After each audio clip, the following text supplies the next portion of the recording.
How you doing, Mick? I'm good, mate. How are you? I'm all right, mate. You're looking a bit tense there, mate. You just don't know what I'm going to say, do you? I don't mind. That's all right, then. That's all right, mate. Cheers. Cheers, buddy. Yeah, we're modern men. Yeah.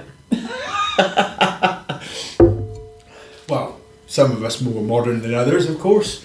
You're the man tasked with bringing us into the 21st century, 22nd century, whatever century we're going to be in next.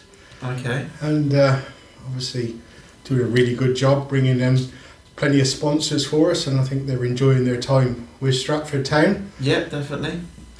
Yeah, I think probably if you speak to a lot of the sponsors, they'll say that they feel it's a two-way street. The club is as much helping them as they're helping the club, which I think is key. One of the things we spoke about when I first joined and you first interviewed me was about how we can build the club on a good foundation, and to me it's about how we interact with the sponsors, how we treat them as much as how they treat us, and I think they'll tell you as much as anybody that they feel that this club's on an upward curve. Jed has no boundaries, he doesn't like the word no, he wants to take this club as far as he can, and I think everyone's bought into that, the sponsors are buying into that, and I think well, when you look outside, we've got more boards sold than ever. Yep. And January, are you already planning for next year? Yeah, so we've already had a few meetings with current sponsors and future sponsors. That'll be going on through the rest of January, February, March, hoping to get everything sealed, signed by April time. From the commercial point of view, as soon as you get past Christmas, you've got to be looking at next year. And of course, Bardi Army Radio, that's the key one, and excellent viewing figures, and it's going up and up and up, and it needs a sponsor. Yeah, so we've got 2 to 3 potential sponsors for that. One of them's very keen. We actually spoke to them last year around September, October time. They were really keen to do something in January, February. So watch this space. Of course, there's lots of things that you've introduced as well off for the different areas of the club, but we've got Phil Thompson coming in just a few weeks' time, and we had a great night with Ian Holloway and Paul Merson, and it's going to be a fantastic night with Tomo, isn't it? Yeah, I think what's been really good about that is the uptake. So we've sold each night out, we're getting different audiences, I think different different people from different from the same sport, from football obviously, but it's different people who have certain experiences. So Paul Merson obviously would be the first to say he's had ups and downs within sport and ups and downs within life, but he was so honest. I was really taken back about how honest, how down to earth, and he just wanted to tell his story, and I think everybody was captivated that evening. And I think yourself, you did a lot of the Q&A with him. He wasn't afraid to answer anything. There was no holds barred, and I think that was quite clear. I think with Tomo, we'll get a different perspective.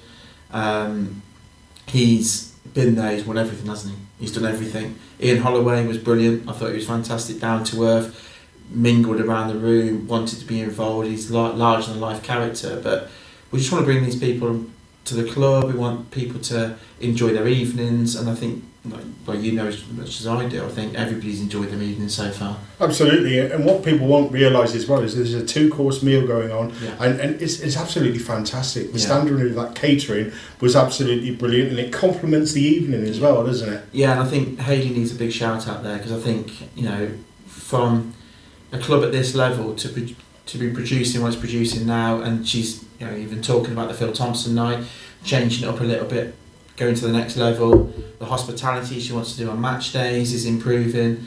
The place just has that aura at the moment that it's a football league club. It's getting to that standard.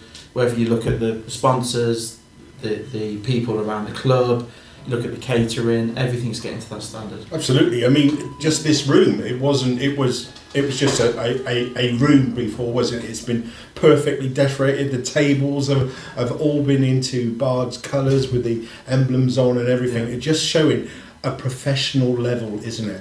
Yeah, and I think my time at Coventry was key there, because I remember when I was first at Coventry, it wasn't the greatest of clubs to be at in terms of the aura around the place and what happened. And then from that moment on when I went in, Tony Mowbray came in not long after me with Mark Venus, and they couldn't believe the branding. And to me, it's about branding. It's about, you've got to be proud of where you are. So when I used to walk in this room, I was like, yeah, it's neat, it's tidy, but do you know where you are? Now you look at the badge behind us, you look at the nickname, you look at the quotes on the walls, you know where you are. You know exactly where you are. It's all about that. And players want to come in and feel proud to be playing at a club that is showing off its branding. And I think the work that's been in the background to get that done has been absolutely fantastic. Absolutely brilliant, and more credit to you and everything that you brought in, and we're definitely on the up here at Stratford Town, under Jed's leadership, of course. Oh, absolutely, yeah. And I think that's the thing, he's got a vision. It's about buying into that vision. If you buy into the vision, then go for it. If you don't, then don't be here type thing. But from my point of view, I know where he wants to go, where the board wants to go, and I'm just happy to be a part of that. But you are the board. Part of the board. Part of the board. Small part. Now, everybody knows me around here because I keep telling everybody I'm a professional, despite the fact that I've got a sherbet. You're known as being the modern man. Am I? Tell us about it. I don't really know. I think that came from Jed. I think because I probably brought the average age. Something else, didn't it? Well, no, I think it come from the average age group around the club, and me bringing the average age down. I think I've brought the average age down by probably 40%. So legal, I hope. Yeah, no, definitely. But I think I think obviously the tech side of things that I've brought to the club, alongside the app that we now do for the radio, alongside the actual Bardi Army app we have, all the technical things we're bringing to the club. I think we have got to become a bit modern, and I think we've managed to put the club on the map at this level. I don't think there's many Step 3 clubs that are doing the things that we're doing, have got the ambitions that we're doing, and that's not being disrespectful to any of them. It's just that we're very innovative, and I think that's the modern day, if you like, is what can you do that's innovative to take it to the next step, and I think we're doing that. And folks, we will have a new website soon. We will. Cheers, mate. Cheers.